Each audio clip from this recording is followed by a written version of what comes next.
शुभ दिवस बच्चों।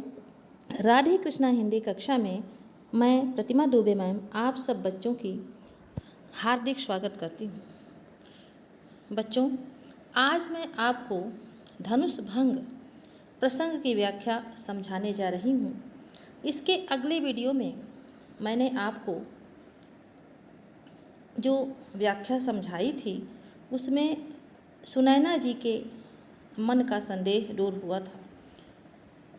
तो ये जो चौपाई है या आगे आपको दोहे मिलेंगे, उसमें यदि प्रसंग की दृष्टि से देखें तो प्रसंग इस प्रकार से होगा।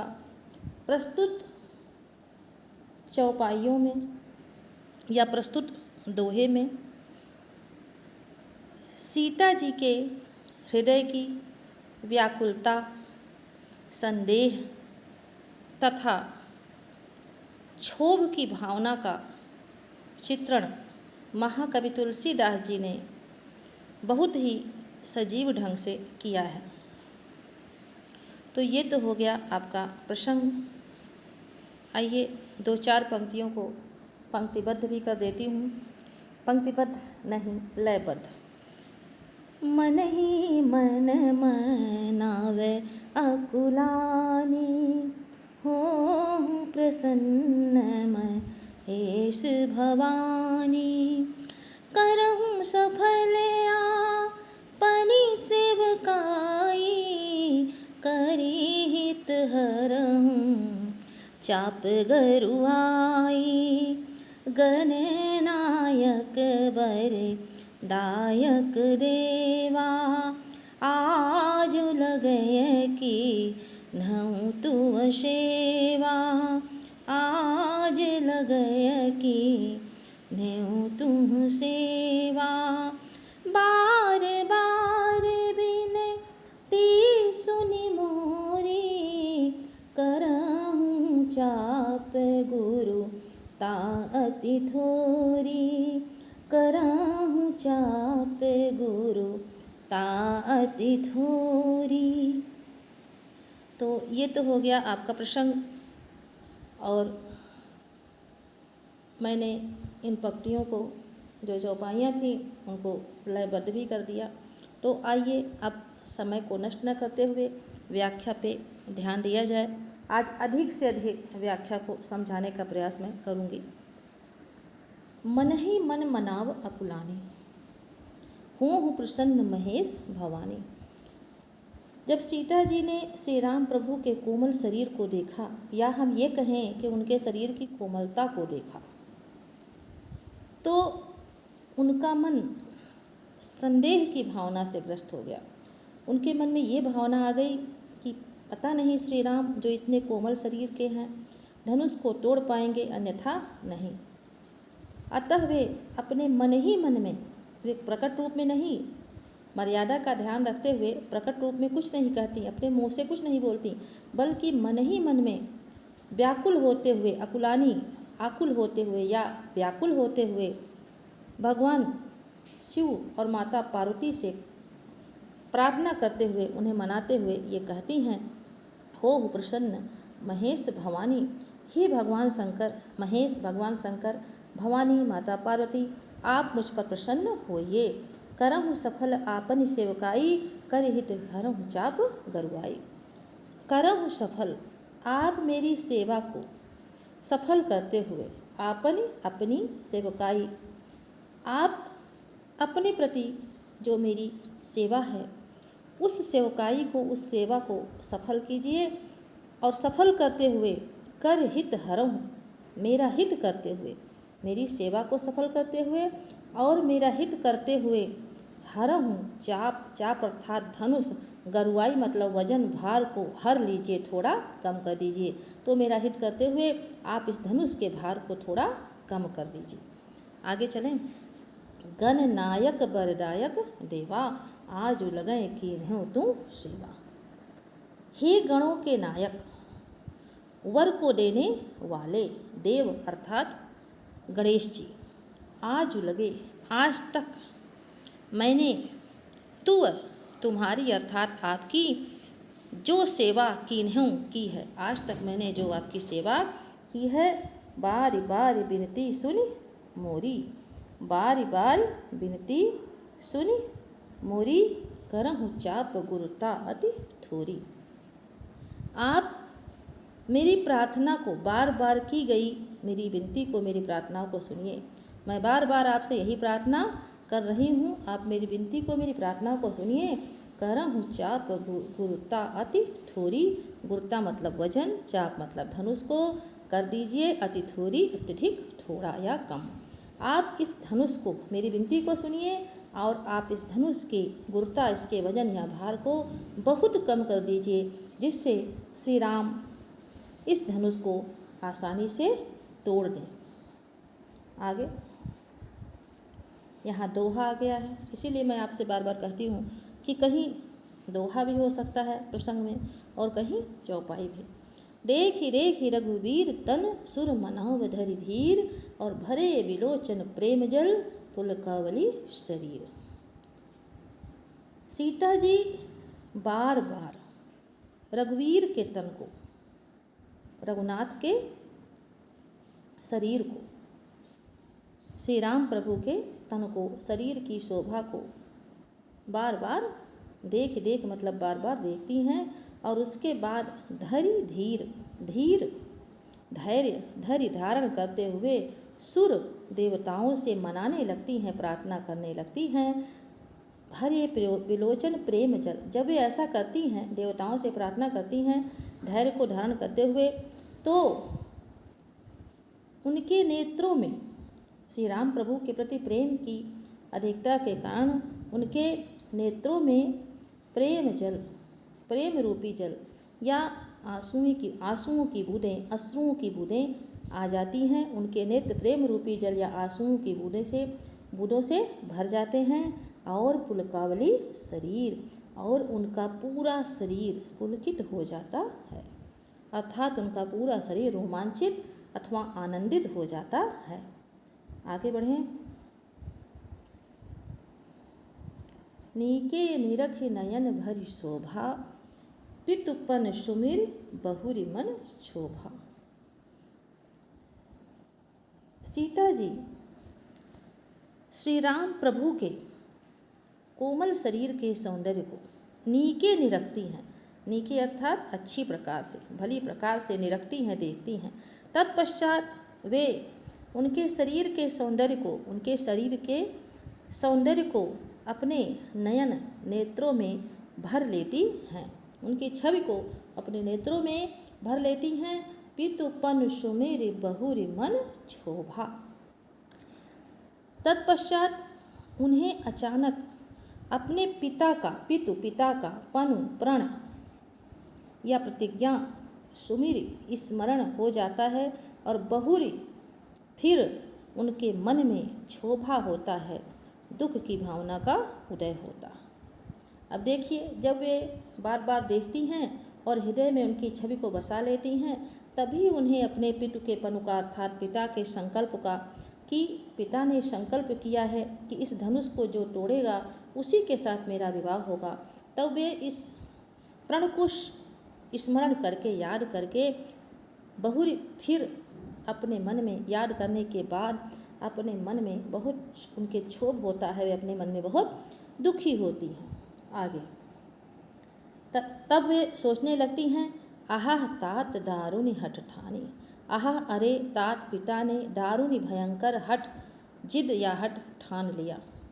समुझत नहीं कछु लाभ न हानि।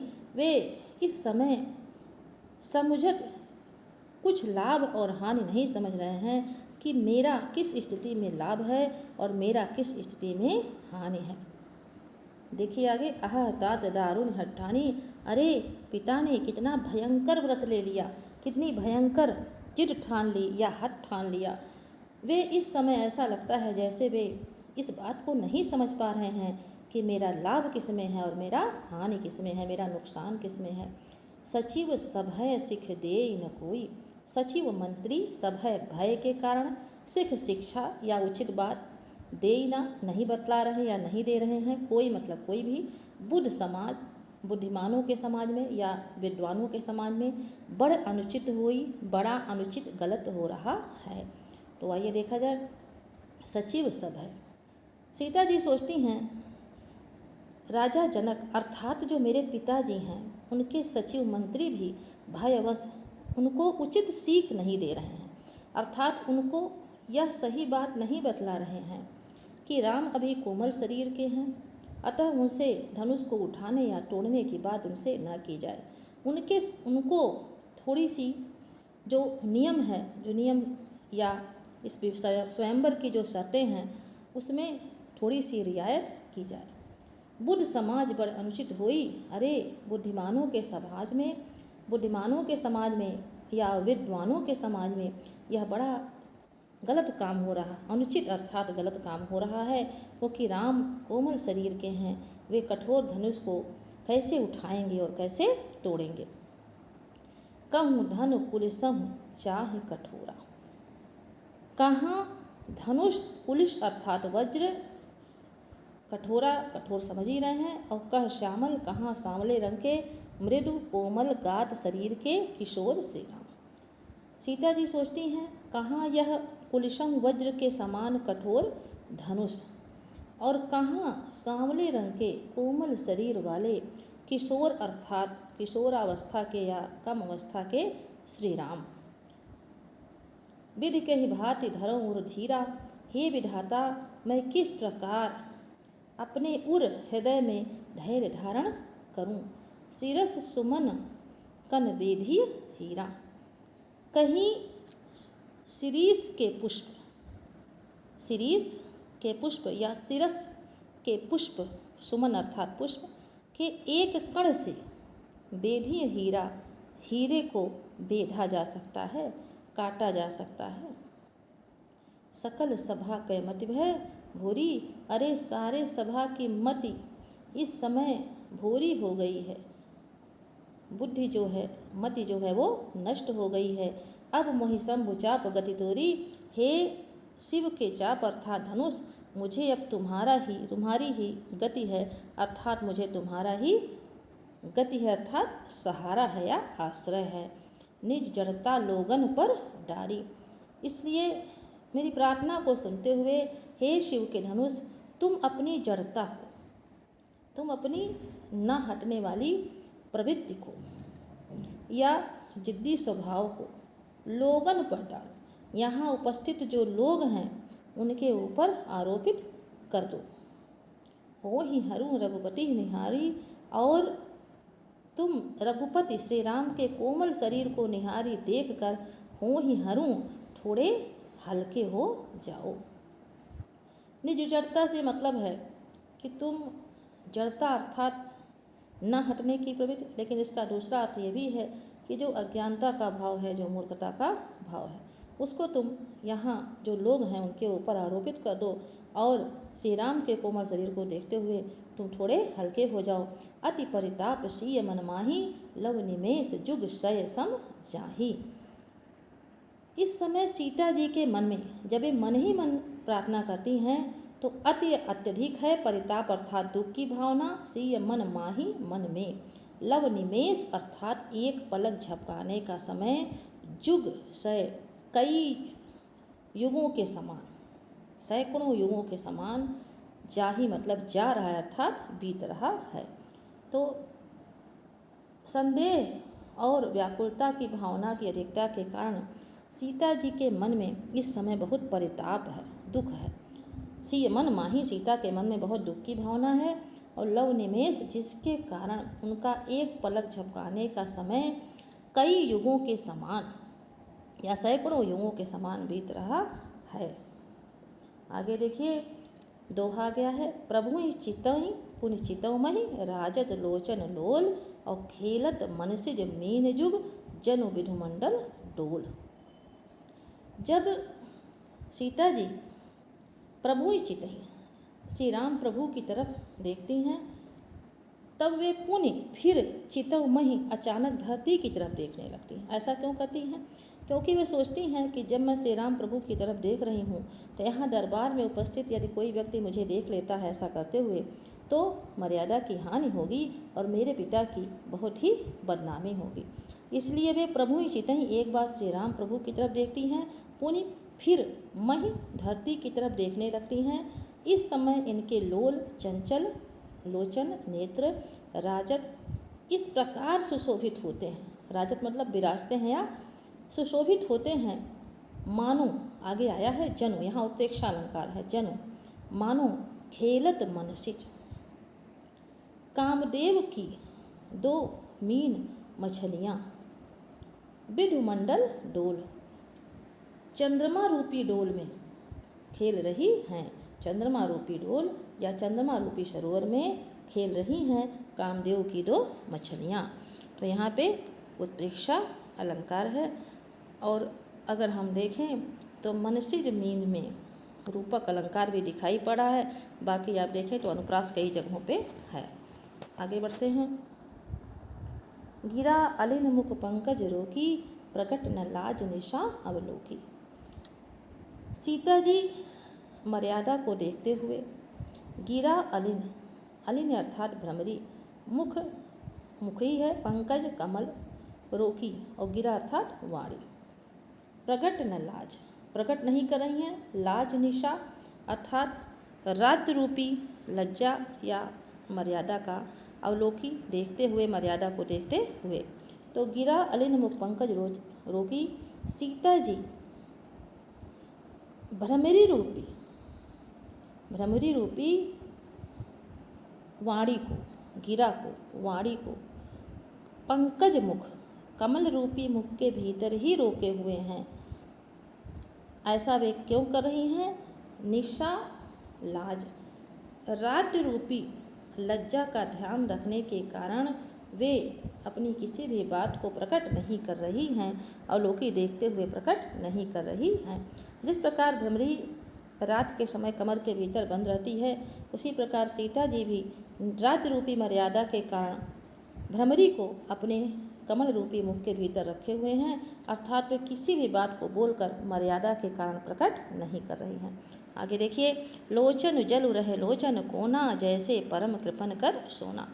सीता जी अपने नेत्रों के जल को, कोना अपने लोचन, लोचन जल आंसुओं की बूंदें, लोचन नेत्र के कोने में रखे हुए हैं, जैसे परम अत्यधिक कृपण कंजूस व्यक्ति सोने को छिपा कर रखता है। तो सीता जी जल रहे लोचन कोना अपने नेत्रों के जल को, आंसुओं की बूंदों को नेत्रों के कोने में ही, लोचन के जल को अर्थात नेत्रों के जल को, आंसुओं की बूंदों को नेत्रों के कोने में ही छिपाए हुए हैं। ठीक उसी प्रकार जैसे कोई परम अत्यधिक कृपण कंजूस व्यक्ति सोने को अपने घर में छिपा कर रखता है। सकुची व्याकुलता बढ़ जानी। लेकिन जब सीता जी ने ये देखा कि मेरे हृदय की व्याकुलता बढ़ गई है, बहुत अधिक बढ़ गई है, तो वे यह सोचने लगी कि कहीं मेरे बढ़ी हुई हृदय की व्याकुलता को कोई और ना समझ ले, और लोग ना जान जाएं कि मैं बहुत ही व्याकुल हूँ। तो वे सकुची संकोच में पड़ गई। धैर्य धीरज प्रतीत उर आनी। तत्पश्चात उन्होंने अपने मन में, उर में इस बात की प्रतीत की, इस बात का विश्वास किया, विश्वास रखा, भरोसा किया कि श्री राम धनुष को अवश्य तोड़ देंगे और मेरा विवाह उन्हीं से होगा। तत्पश्चात वे धैर्य धारण करती हैं। धैर्य धीरज, धीरज धैर्य, धैर्य धारण करती हैं। तन मन वचन मोर पन साचा। और वे ईश्वर से प्रार्थना करने लगती हैं, हे ईश्वर, यदि तन मन वचन से, तन मन और वाणी से मोर प्रण, मेरा प्रण सच्चा है, साचा है अर्थात सच्चा है, तो रघुपति पद सरोज चित्त राचा। तो रघुपति श्री राम के पद चरणों में, कैसे चरणों में? सरोज पद, कमल रूपी चरणों में मेरा चित्त, मेरा मन सदैव राजा प्रसन्नता के साथ लगा रहे, मैं और किसी के ध्यान में न रहूं। तव भगवान सकल गुरुबासी। और वे भगवान, तव भगवान, वे भगवान जो सकल सबके उर, सबके हृदय में वासी निवास करते हैं। करहि मोहि रघुवर के दासी। मुझे श्री राम के चरणों की दासी अवश्य बनाएं। जहि के जहि पर सत्य स्नेहु, सो तेहि मिलहि न कछु संदेहु। ऐसा माना जाता है कि जहि के जहि पर, जिसका जिस पर सच्चा स्नेह होता है, सो तेहि, वो तेहि उसे अवश्य मिलता है, इस बात में ना कछु संदेह हूँ, कोई संदेह नहीं है। और प्रभु तन चितई प्रेम तन ठाना। तत्पश्चात माता सीता जी ने बड़े ही प्रेम के साथ प्रभु श्री राम की तरफ, उनके कोमल शरीर की शोभा की तरफ चितई देखा और प्रेम तन ठाना, और अपने मन में प्रेम पूर्ण प्रतिज्ञा, अपने मन में इस बात की प्रेम पूर्ण प्रतिज्ञा कर ली कि वे अपने शरीर को श्री राम को ही सौंपेंगी, या उनके शरीर और उनके मन के स्वामी प्रभु श्री राम ही बनेंगे। इस बात की उन्होंने प्रेम पूर्ण संकल्प कर लिया या प्रेम पूर्ण प्रतिज्ञा कर ली। कृपा निधान राम सब जाना। जब माता सीता ने अपने मन में ऐसा सोचा या ऐसी प्रेम पूर्ण प्रतिज्ञा की, तभी कृपा निधान, कृपा के खजाने, कृपा के भंडार श्री राम प्रभु उनके हृदय की हर बात जान गए। सिंह बिलोक तक्यों धनु कैसे। तत्पश्चात उन्होंने सिंह बिलोक सीता जी की तरफ देखा और इसके बाद धनुष को वे इस प्रकार से ताकते हैं या इस प्रकार से देखते हैं, चितऊ जैसे देखता है कौन, गरुण पक्षी राज गरुण लघु ब्यालहि छोटे से सर्प को। तो जब प्रभु ने देखा कि माता सीता बहुत व्याकुल हैं, उन्होंने उनके प्रेम पूर्ण प्रतिज्ञा के बारे में भी जान लिया, तो उन्होंने सीता जी की तरफ बड़े ही प्रेम के साथ देखा। तत्पश्चात वे तक्यों धनु कैसे, इस प्रकार धनुष को देखते हैं जैसे पक्षी राज गरुण छोटे से सर्प को देखता है। आगे छोटे से सर्प को खाने की दृष्टि से देखता है, अर्थात अब धनुष के टूटने का समय आ गया है। दोहा गया, लखन लख्यों रघुवंश मणि ताक्यों हर को दंडु, और पुलक गात बोले वचन चरण चापी ब्रह्मांड। जब लक्ष्मण जी ने देखा, लखन लख्यों देखा कि रघुवंश मणि, रघुवंश के मणि, हर को दंडु शिव के हर को दंड धनुष को, रघुवंश के मणि ताकते हैं अर्थात देखते हैं, तब उनका पूरा शरीर पुलकित हो गया और वे ब्रह्मांड को चाप, ब्रह्मांड को दबाकर, किससे, अपने चरणों से ब्रह्मांड को दबाकर बोले, क्या बोले, फिर से देख लीजिए, लखन लखों रघुवंश मणि। जब लखन ने देखा अर्थात श्री राम के छोटे भाई लक्ष्मण जी ने देखा कि रघुवंश के मणि अर्थात श्री राम जी शिव के कोदंड धनुष को ताक रहे हैं, देख रहे हैं, अर्थात तोड़ने की दृष्टि से देख रहे हैं, तब उनका पूरा शरीर पुलकित हो गया और वे अपने पैरों से ब्रह्मांड को चापकर अर्थात दबाकर पूरे ब्रह्मांड के विशिष्ट लोगों को सावधान करते हुए बोले, क्या बोले, दिस कुंजरहु कमठ अहि कोला, हे दिस कुंजरहु कमठ अहि कोला, हे दिशाओं के हाथी, दिस कुंजर, हे दिग्गज अर्थात दिशाओं को संभालने वाले, थामने वाले हाथियों, कमठ कछुए, अहि शेषनाग, कोला वाराह अर्थात सुअर। आप सभी लोग धरनि धरहु, धरनि धरती को धरहु धर लीजिए, पकड़ लीजिए, और कैसे धरी पकड़ लीजिए धरनि धरती को, और धरहु धीर, धीर धैर्य धारण करते हुए, जिससे ना डोला, जिससे ये डोलने ना पाए।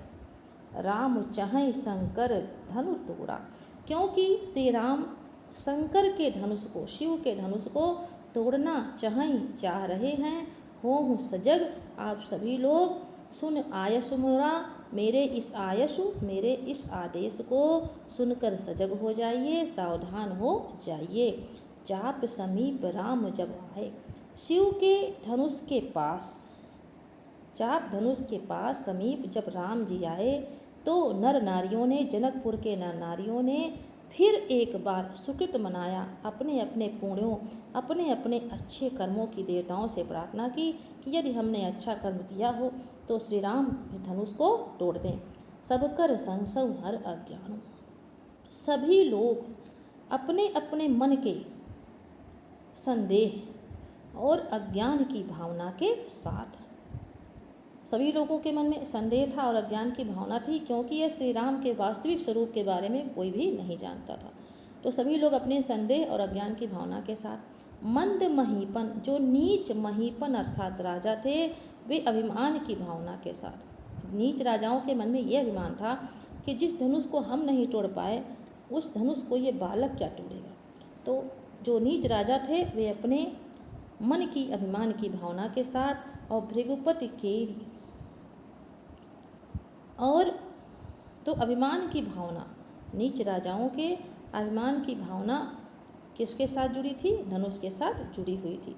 तो ये लोग अभिमान की भावना के साथ भृगुपति केरी और भृगुपति परशुराम के गर्व का, गर्वाई अर्थात भयंकर, परशुराम के भयंकर गर्व का कारण भी यह धनुष था। तो परशुराम जी भी गर्व की भावना के साथ सुर मुनि बरन केरी कजराई, और सुर अर्थात देवताओं और ऋषि मुनियों के कदराई भय की भावना का कारण भी यही धनुष था। सिय कर सोचु जनक पछतावा, सीता जी के हृदय की चिंता और जनक महाराज जनक के पश्चाताप का कारण भी यह धनुष था।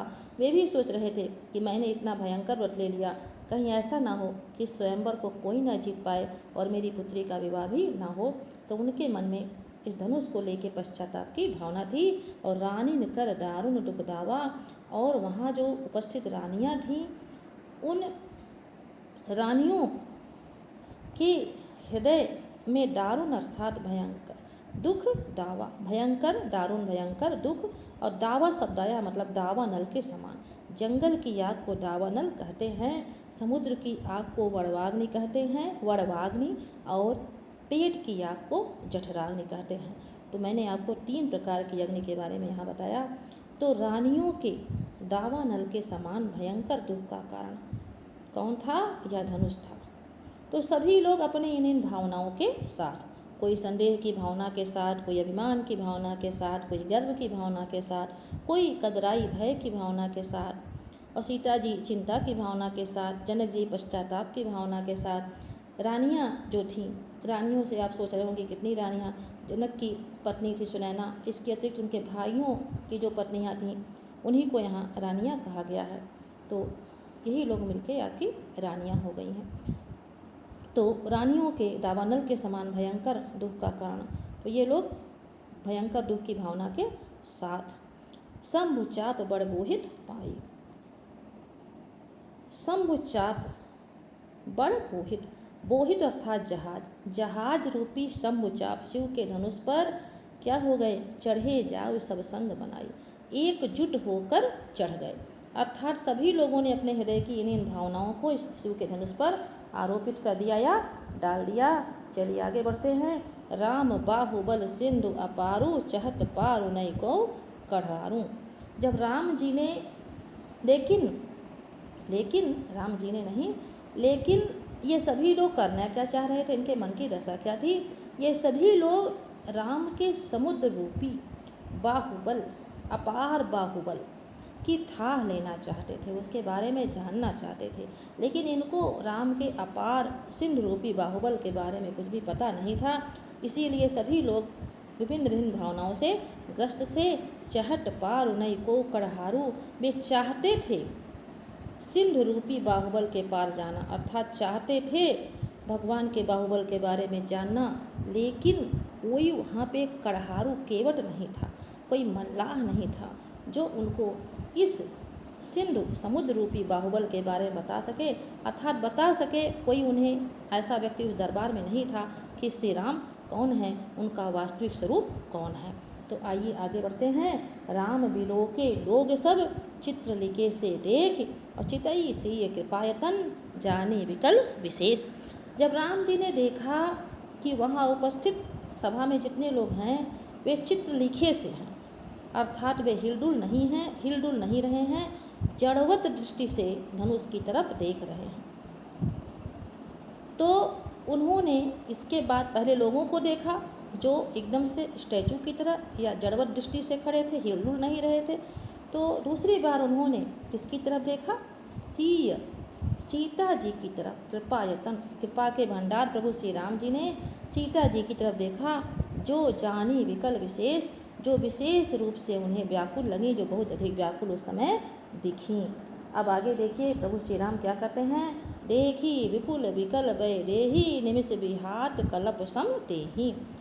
श्री राम जी ने देखा कि वैदेही विदेह की पुत्री अर्थात सीता जी बहुत ही व्याकुल हैं, विपुल बहुत विकल व्याकुल हैं, और निमिष विहात जिसके कारण उनका निमिष एक पलक झपकाने का समय विहात जा रहा है या बीत रहा है, कल्प सम तेहि एक कल्प के समान बीत रहा है, तेहि अर्थात उनका।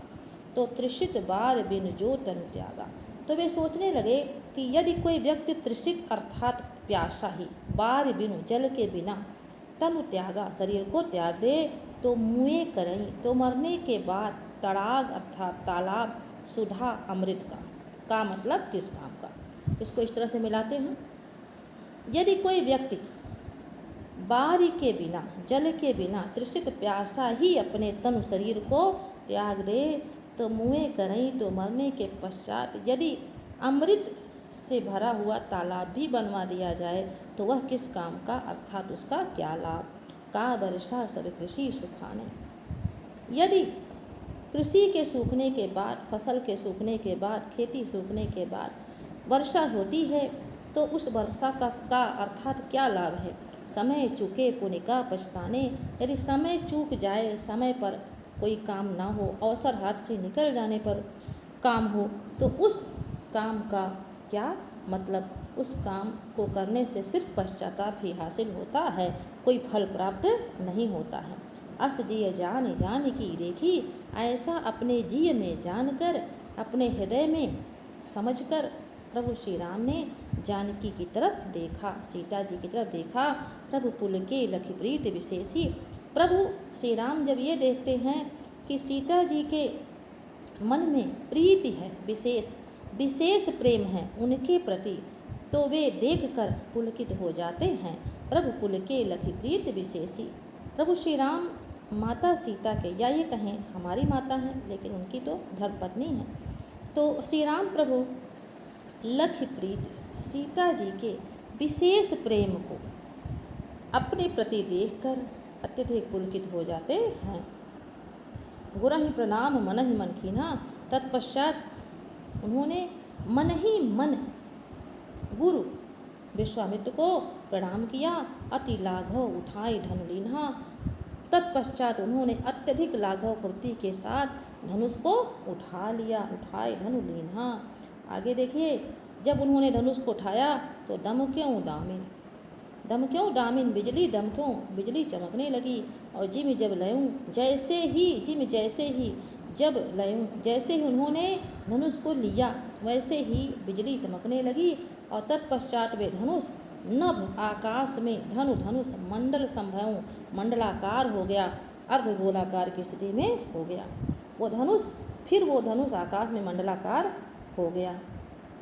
लेत चढ़ावत खैचत गाढ़े, प्रभु ने जब धनुष को हाथ में लिया तो प्रभु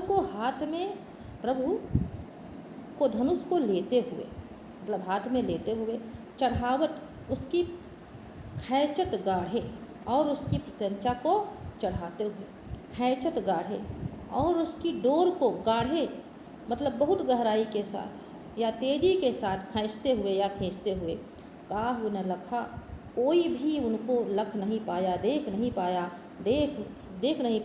देख सब ठाड़े, हालांकि सब लोग उन्हीं को देख रहे थे, ठाड़े होकर खड़े होकर उन्हीं को देख रहे थे, लेकिन कोई भी उनको देख नहीं पाया, क्योंकि भगवान ने बड़ी ही तत्परता के साथ, बड़ी ही फुर्ती के साथ इन सब कार्यों को किया। और ते ही क्षण राम मध्य धनु तोरा, इसी समय के मध्य बीच में श्री राम ने धनुष को तोड़ दिया। और जब धनुष को तोड़ दिया तब क्या हुआ, लक्ष्मण जी ने पहले ही सबको सावधान किया था।